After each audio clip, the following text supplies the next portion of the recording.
All right, welcome everyone, and we appreciate you taking time out of your afternoon to learn a little bit more about these incredible colleges and universities and what they have to offer. So before we get started, I'm Bryson, and I will be your facilitator for tonight's event.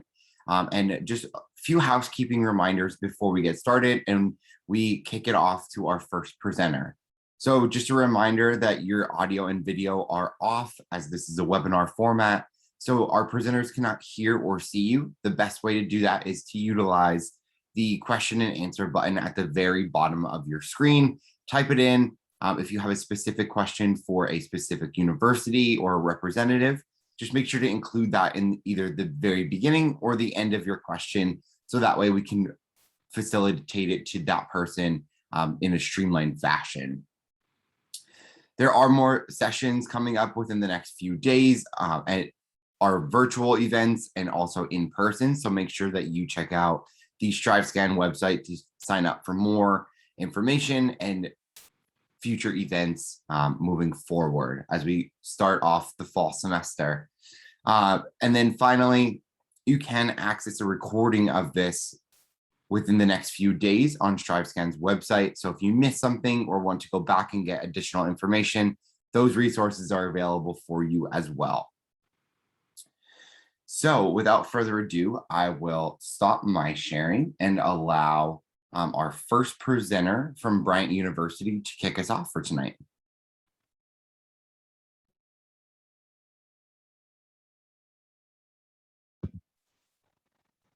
All right, thank you very much for the introduction, and thank you to all of those who are joining us today. I think a lot of us are feeling that we wish we were back in person this thing, but I know the benefit of doing virtual things is I'm actually calling you all from Santo Domingo in the Dominican Republic right now. So it's nice to be able to connect with you virtually. My name is Andrew Kipek. I'm the Associate Director of International Admission at Bryant University. So Bryant has a long history dating all the way back to 1863. We have about 3,500 undergraduate students on campus, and they come from 38 states and 49 different countries.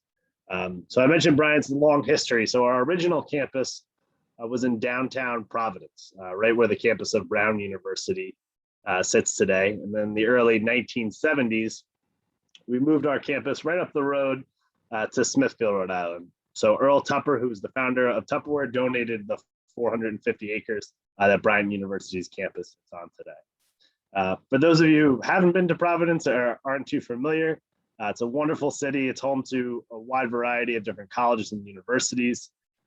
I live in Boston, so I compare everything to Boston. So I describe Providence as a smaller version of Boston. You have colleges and universities, a lot of different industry. You have the Dunkin' Donuts Center for concerts and events, Providence Place Mall to shop. And then a fun fact about Providence has the most restaurants per capita at any city in the United States. So you certainly won't go hungry. You can also get down to the beach in about a half hour and up to Boston in an hour and down to New York City in about 3 hours by bus, car, or train. But even though you have access to those cities, it's certainly a green suburban campus. We have one way in, one way out.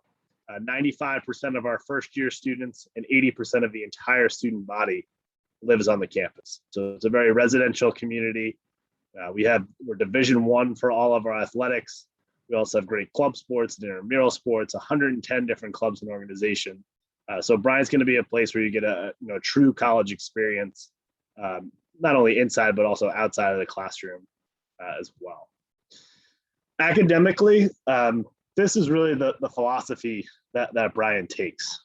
We were founded as a business-only college, and the College of Business does hold an AACSB accreditation. Many of the programs in the College of Business have received some national attention. So a lot of the people generally associate Bryant with business, but we have a wonderful College of Arts as well. So any student that comes to Bryant, let's say you major in business, you're going to be required to minor in the College of Arts and Sciences. And if you're going to major in the College of Arts and Sciences, you're going to be required to minor in business. So for those that are going into careers in business, that minor in the College of Arts and Sciences help you develop those soft skills like communication and critical thinking, analytical thinking, how to be part of a team that's going to serve you well in any business career. And then our students that are majoring in the arts and sciences, that minor in business is going to help them in their careers in the arts and sciences by understanding basic financial structures, how organizations function, how to manage people. And this really cross-disciplinary education makes our students well-rounded. And it also is exactly what employers are looking for, students that have a different perspective and can build a well-fashioned, well-rounded skill set to their organization. So 55% of our students will double major or double minor or have multiple concentrations, and it breeds really interesting combinations. For example, our international business program, which was just ranked number 20 in the country by US News and World Report, our students will combine that with a foreign language, Spanish or French or Chinese, which serves students well that are going into that career. And also in business, you can combine marketing with psychology, or global supply chain management with something like economics, accounting with applied mathematics and statistics, and then vice versa. Our students that are interested in the sciences might major in biology and have a minor in something like management, because that's a nice supplementary skill set. Or our students interested in communication might add a finance background to their degree. And it's really creating a lot of different options for our students. You do not have to declare a major to the end of your second year, so you have plenty of flexibility there. And in the first year, you have the gateway curriculum, which is really the foundation of your academic journey. And that will be an introductory course to the College of Arts and Science and an introductory course to the College of Business, right? So exploring all the options for you in the two schools. And then that also includes your IDEA program. And the IDEA program is the Innovation Design Experience for All, which is a really unique kind of hallmark of a Bryant education. You get a crash course in design thinking, which is really a concept used by Microsoft, Google, Apple, Nike, every company you can think of. And then you're actually going out into a real world scenario and implementing that design thinking with other students in the first year class. So it's a very intense 72-hour experience that happens 3 days before the start of the second semester. You get to meet new professors, new students, upperclassmen students, new staff members, while also learning a skill that you're going to use throughout your education and talk about in your interviews down the road. At about 3,500 undergraduate students, Bryant is, depending on your perspective, a smaller to a medium-sized school. So that produces an average class size of 26, student faculty ratio of 13:1, and we have no teaching assistants on campus. So you will be in the classroom with people who are the experts in the field that you want to pursue. The two ways that I describe Bryant, it's very real world focused. We're trying to provide you as many hands-on experiences that you could possibly have throughout your education. So just a few stats to lead it up here. 99% of last year's class was employed in grad school, 6 months of graduation with a starting median salary of $60,000 US. Please feel free to stay in touch with us on any social media, we do provide optional interviews at Bryant University, and we're happy to share our contact information. So if we can help you through the process, or if you have any questions at the end of the presentation, we're happy to help you. But now I'll turn it over to the next university to present. Thank you so much. Awesome. Thanks, Andrew. And then we will switch gears and toss it over to Steve.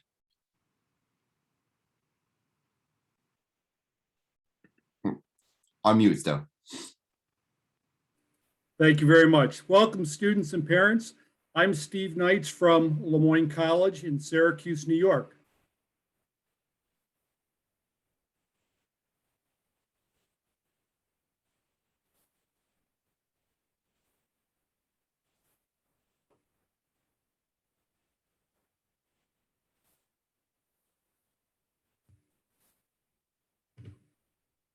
I'm Steve Knights from Syracuse, New York, and I'm glad to have you all with us here this evening. Moyne College is located in a beautiful suburban neighborhood of Syracuse, about 3 miles from downtown and Syracuse University. Moyne is in a terrific college town with over a dozen different colleges and universities, identifying our mid-sized metropolitan area as the center for their activities. There's great opportunities for internships, big time concert events and social and cultural activities that are easily accessible to our small metropolitan area. Lemoyne is one of 27 Jesuit colleges and universities, meaning that we were founded by the Jesuit Order of Catholic Priests. And uniquely, Lemoyne is one of the few Jesuit schools that really focuses on undergraduate education, or your next 4 years. Jesuit colleges have the excellent reputation across the country and around the world for well-rounded education, with the Latin phrase cura personalis, or care for the whole person, reflecting the educational opportunities in and outside the classroom. A Jesuit education is focused on your full educational expectations of educating the mind, body, and soul. Lemoyne enrolls about 2,800 undergraduate students. Typical class size is about 20 students in a class, with few classes larger than 30 students. Students come from across the country and around the world. About 85% of our students live on campus, making our Lemoyne campus a community that's engaged and active. The other 15% typically live at home in central New York. With class sizes about the size of your high school classes, Moyne College faculty have the opportunity to really get to know students.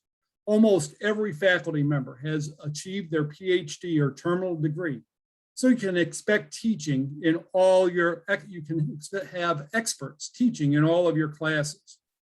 With class sizes small, faculty become extremely influential for your college advisement as well as your career aspirations.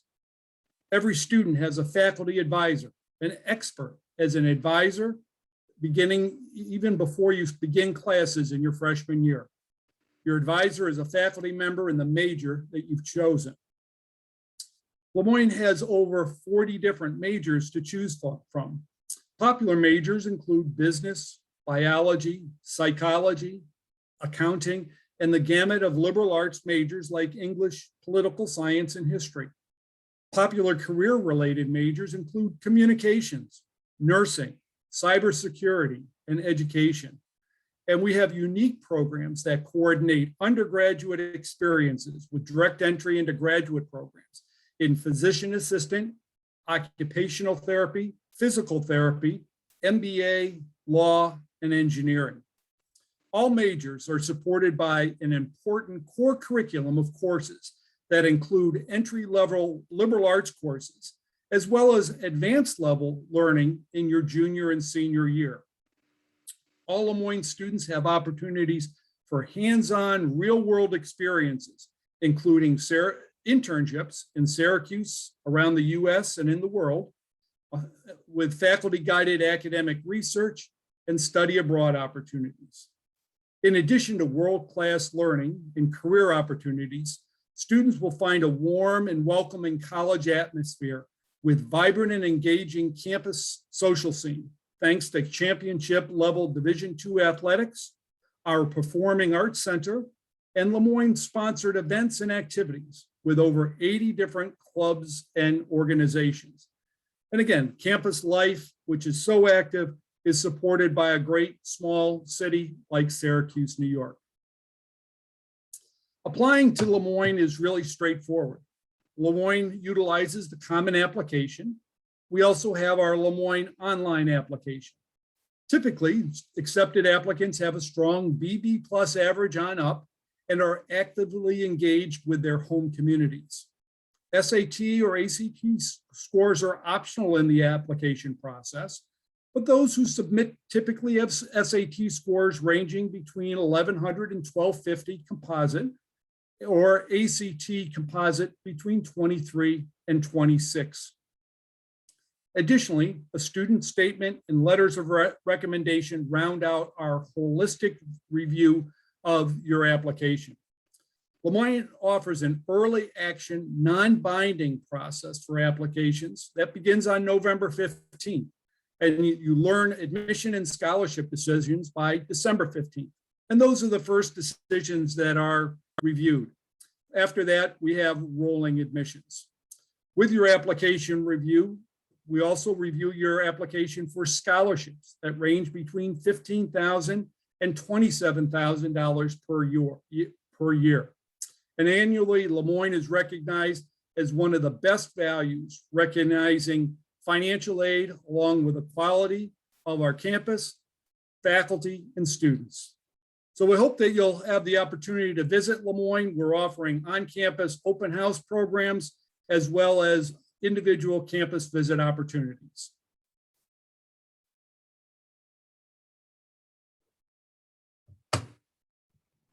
Awesome, thank you. And we'll pass it over next to Tyler to talk a little bit more about his institution. Perfect, thank you. Awesome. So welcome everyone. My name is Tyler Gibbs. I am an senior assistant director of admissions with WPI. So let's get started. So we're Worcester Polytechnic Institute. We've been around for a hot minute, about 150 years at this point. WPI itself is located in the great state of Massachusetts. WPI itself is located in the city of Worcester, which is the second largest city in all of New England.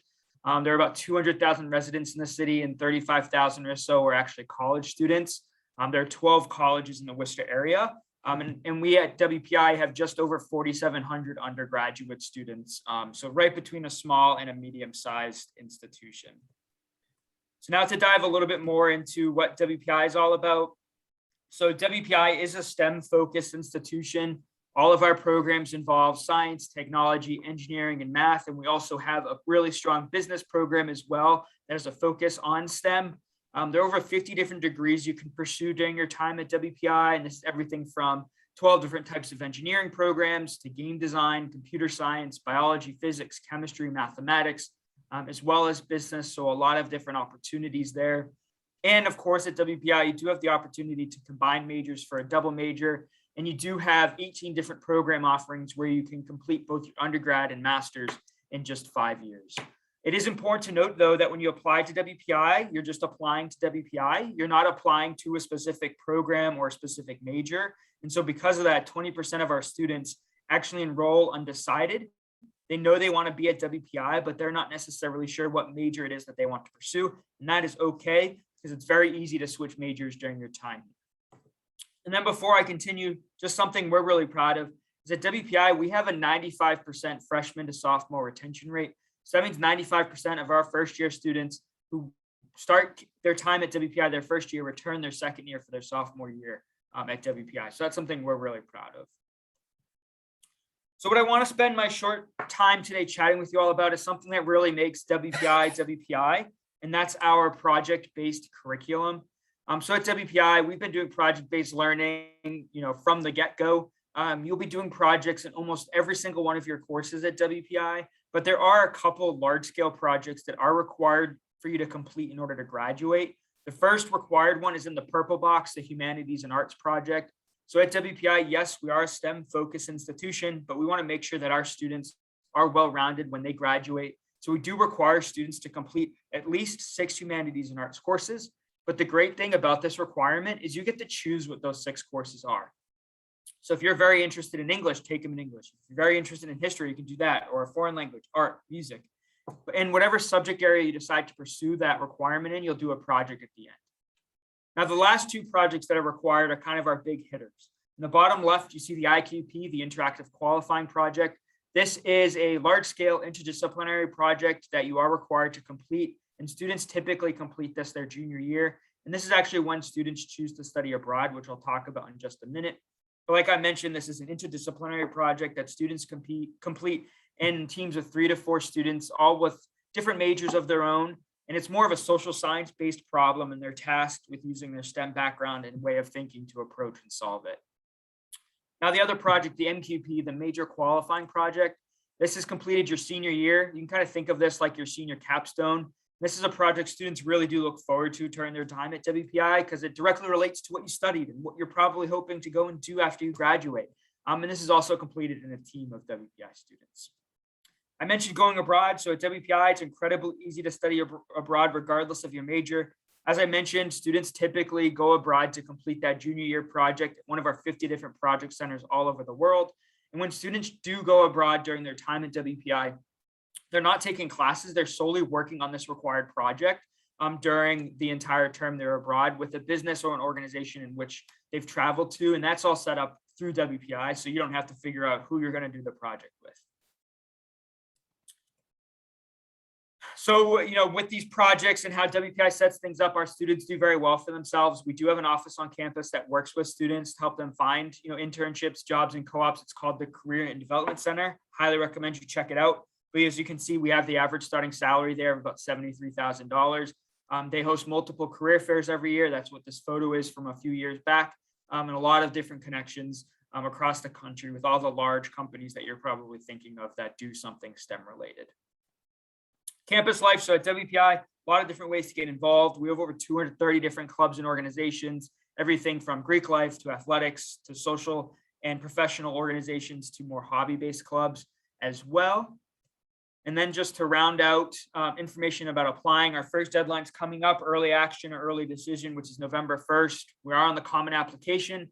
We require the high school transcript and 2 letters of recommendation, one from your counselor and one from a teacher. And then WPI is completely test blind, so we don't even look at SAT and ACT scores. And then there's no application fee to apply to WPI, so there's no added expense there. Scholarships and financial aid. Like most schools, we require the FAFSA and the CSS profile to receive any type of financial aid. And then that's handled by the financial aid office. And then in regards to merit scholarships, your application to WPI is your application to the merit scholarships that we offer. So it looks like my time is ending, but if you have questions, definitely throw those in the chat.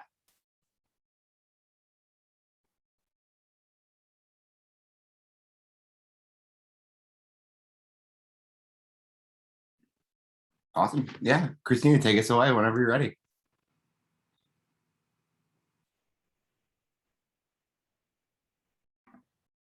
Thank you so much. My name is Christina Berardi, and I am the Senior Associate Dean of Admissions at Salve, Regina University. This is a picture of our campus. We are located in Newport, Rhode Island. So literally on an island surrounded by water, in an incredible historic district of the city. Salve has a very unique campus, and we certainly use our environment and our community to our benefit, being completely integrated and making sure that our students are able to take advantage of the benefit of this incredible space that we occupy. And many of our students come back saying that it is this incredible location that really inspires their academic excellence while they're at school. So Salve is founded in the Catholic liberal arts tradition. We're founded by the Sisters of Mercy. And so we are very much a mission-driven institution that really takes the founding of the Sisters of Mercy in mind. They were a group that began in Ireland who really wanted to go out into the world and impact positive social change. So the line of our mission that almost every Salve student can repeat back to you is working towards a world that's harmonious, just, and merciful. So that's what we hope to do. That's what we hope to teach inside the classroom and outside the classroom as part of your co-curricular studies. And what you're looking at here is our strategic compass. So certainly we are driven by our mission, but we need to put that into place in a very practical way so that it benefits our students today. So this compass is really sort of our promise to you, the type of experience that a student would experience with us at Salve, which includes, of course, a rigorous education, first and foremost, teaching adaptive resilience, which is a skill that we have seen needed greatly in the world over these past years. I think you can all agree. Certainly with a lens of compassionate mercy leadership, developing more of the leaders our world needs, all in an inclusive community that helps with your learning and understanding and worldview. So we're located right in Newport, which is a beautiful colonial city. You can see that on the left. We're a small school, 2,100 undergraduates. That allows for a nice small academic environment as well, with a 13-to-1 student to faculty ratio and an average class size of just 19. We really have great one-on-one advising and a lot of great support for our students as well. Again, both inside and outside of the classroom. And most of our students are coming from out of state. So you will be among students from across the nation and the world. And what is most critical to our academic programs is that you build those skill sets that you need to launch you into the next step. And so for our programs, which we have them in over 40 academic areas, students are participating in hands-on learning that is helping them to build their resumes, but also to really be able to realize their passions as well.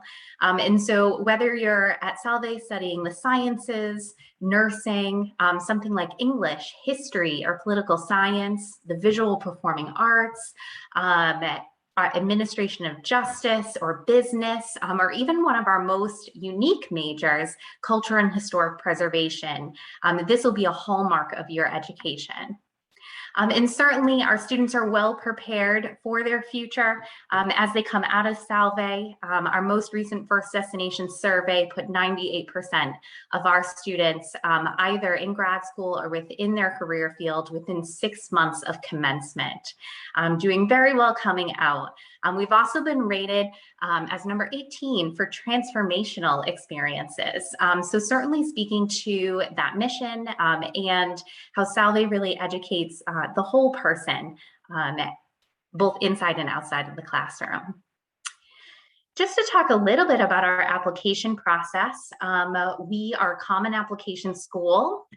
We look at that as well as your high school transcript, 2 letters of recommendation, and Salve is test optional. We're historically a test optional institution, but have in the past required testing for our nursing and education programs. This past year, because of the pandemic, as well as this year, we are fully test optional for all of our programs. So you're able to select whether or not you would like to send that in to us. It's why we list these middle 50% on the left side of the screen to give you an idea if you might want to send in that testing to us or not. We're always happy to have those conversations as well. Last year, only 25% of students sent in their test scores, and they were admitted at the exact same rate as the students who did not. So certainly not disadvantaging any student for the choice that they make there. We have our first deadline coming up on November 1st. That's both Early Action 1 and Early Decision. And that deadline is, the Early Decision is the binding option. Early Action 1 is non-binding, meaning you still have until May 1 to make your college choice. But that early deadline, it gets you a decision by January 1st. So it's a real nice benefit to have that decision back early. And we do know that college needs to be a financial fit for you as well. So 99% of our families do receive financial assistance from us in the form of both merit scholarships as well as need-based aid. And that all happens automatically through the application process and then the need-based aid using the FAFSA. So we do hope you'll come visit our incredible campus and see it for yourself. And I'll drop my contact information in the chat in case you want to follow up with me after you have any questions. Thank you so much. All right, awesome, thank you. And then we will pass it over to Faye from Ryder University to tell us a little bit more. Thank you.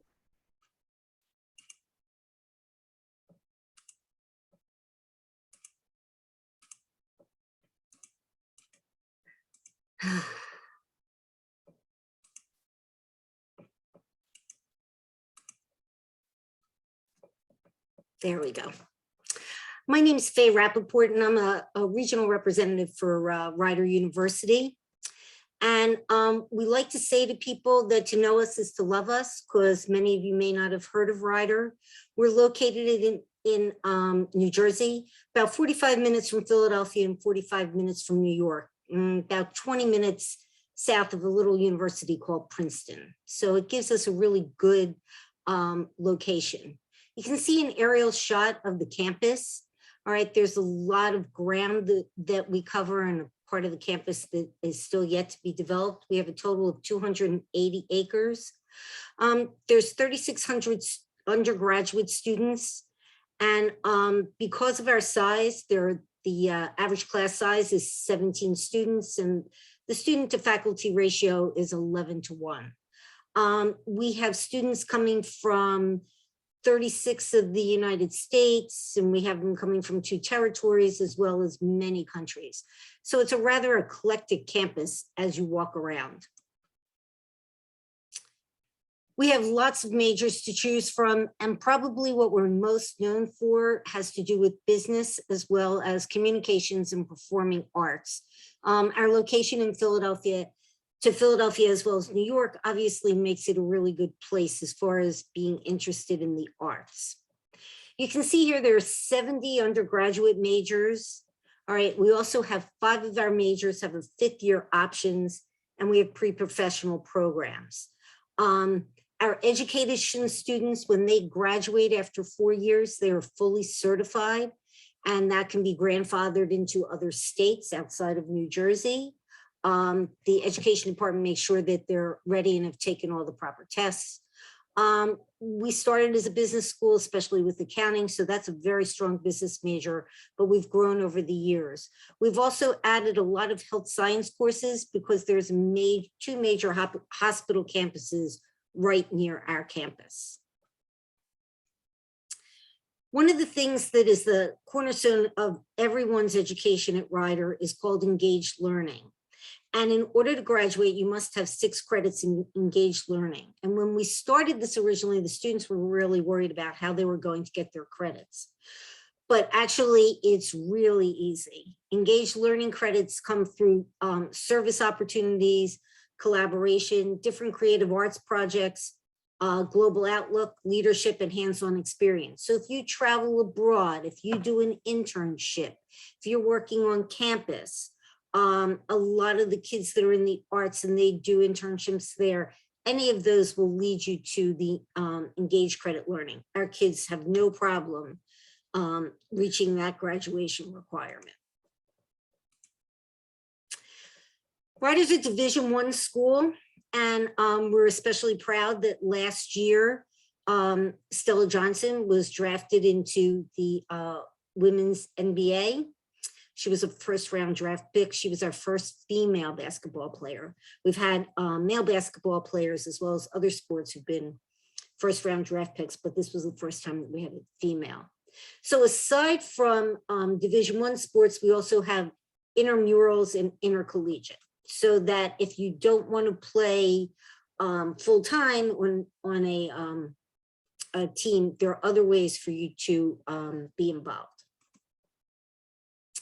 Important dates. So everybody has spoken to you about the various deadlines. Your head starts to swim.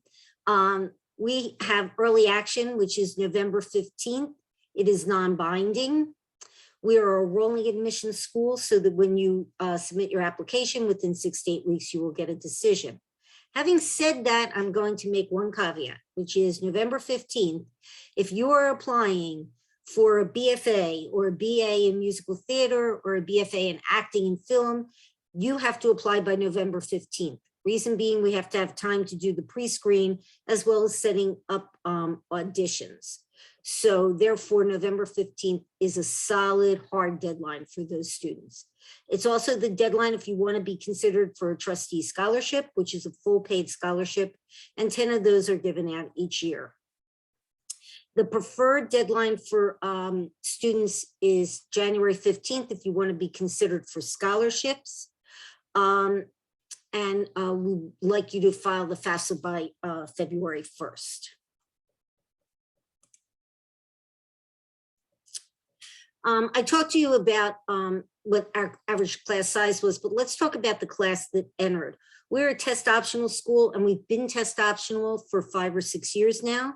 So we didn't have any trouble pivoting when unfortunately we were all in the pandemic.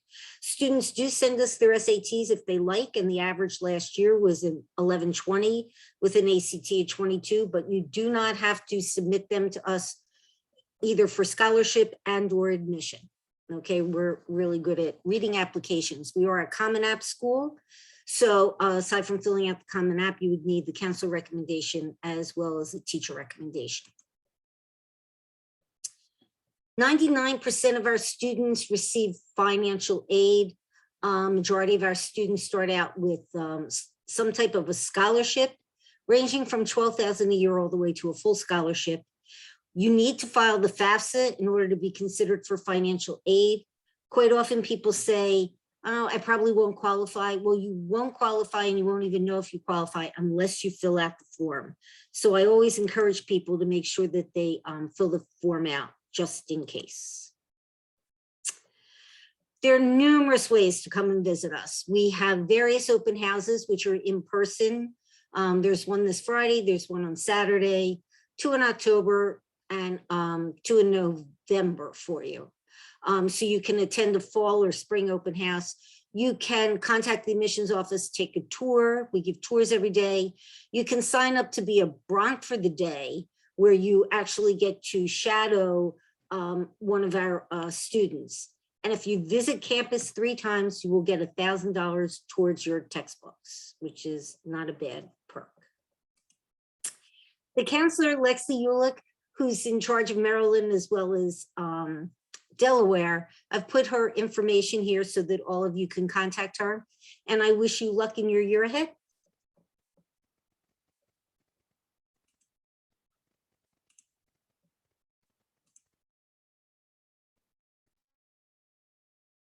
Awesome. Thanks, Faye. And we will bring us home here with Mariah to share a little bit more. Great. Thank you so much, everyone. I just want to thank you for joining us today to learn a little bit more about our schools. My name is Mariah McLean Giardino. I'm Associate Director of Undergraduate Admissions at Rochester Institute of Technology, RIT. So we are located in upstate New York, just outside the city of Rochester. I am the admissions counselor for all students in the Mid-Atlantic region. So I have DC, Maryland, and Virginia. Look forward to connecting with you in the future. So first, I'll just begin with an overview of RIT and all the academic opportunities that are available. Of course, we have the word technology in our name, but hope to show you that we have a lot beyond that to offer. Our main campus is in Rochester, New York, so we are home to just about 17,000 students.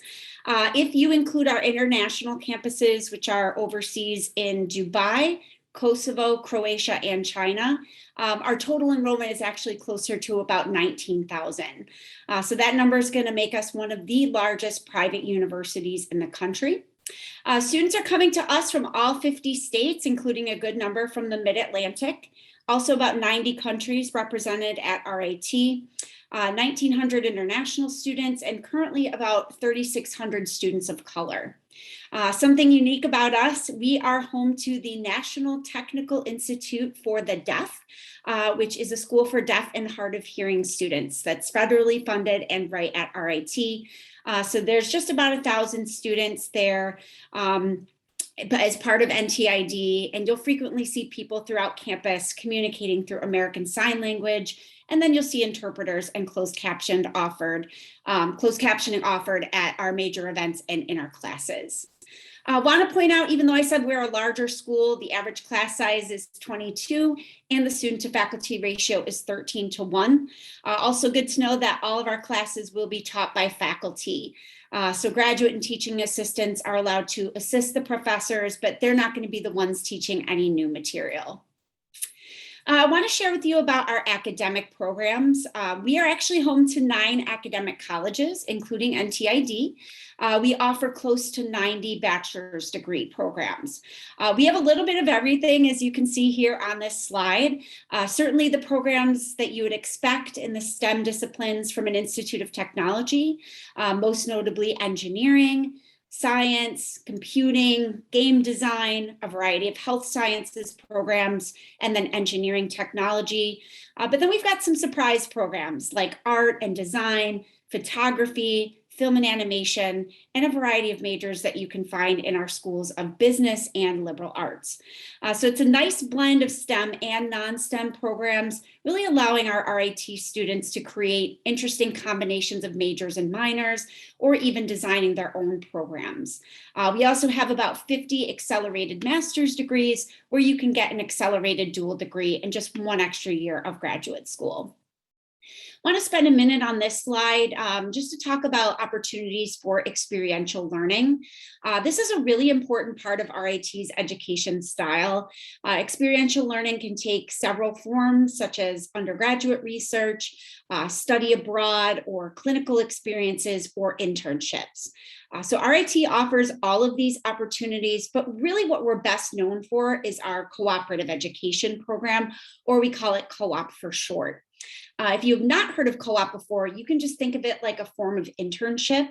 Co-ops, however, will always be paid full-time and professional work experiences that are directly within your field of study. Right now, we have one of the oldest and largest co-op programs in the world. So we have about 3,400 employers that are partnered with us, and that's in all 50 states and about 30 different countries. One important thing to know about co-op, you're not going to be charged tuition by RIT during your co-op experiences. So you're paid by your employer, and then that money is yours to keep.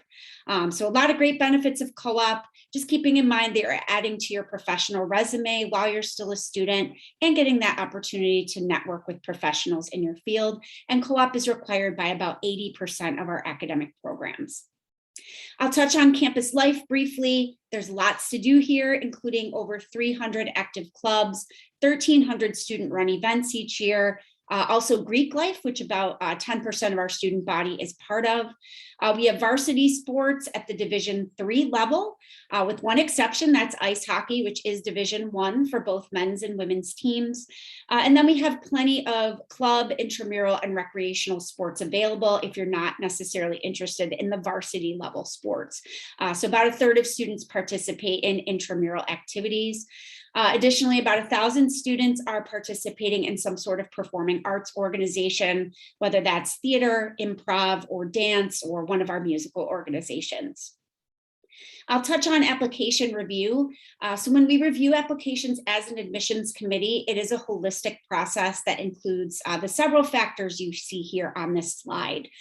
Really, regardless of the major that you're applying to at RIT, the most important factor that we're considering is your academic record overall.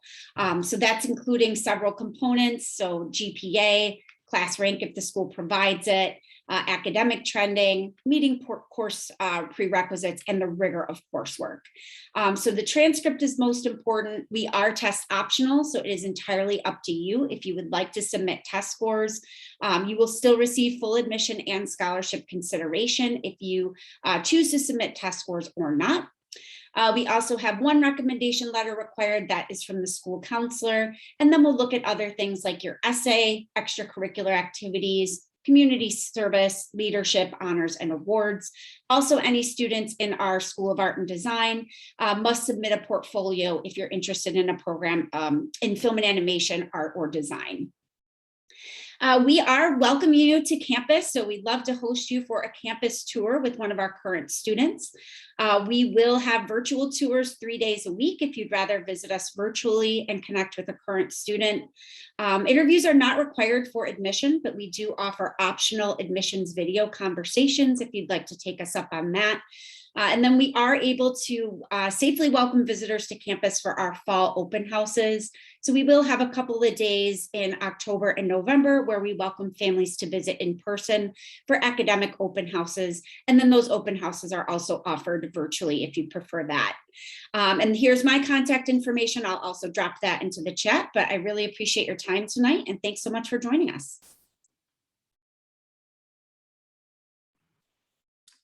All right. So thank you all for, taking time out of your afternoon to both the presenters and the attendees and watching us. So we would like to extend our gratitude on behalf of all of StriveScan and encourage you to attend future events moving forward.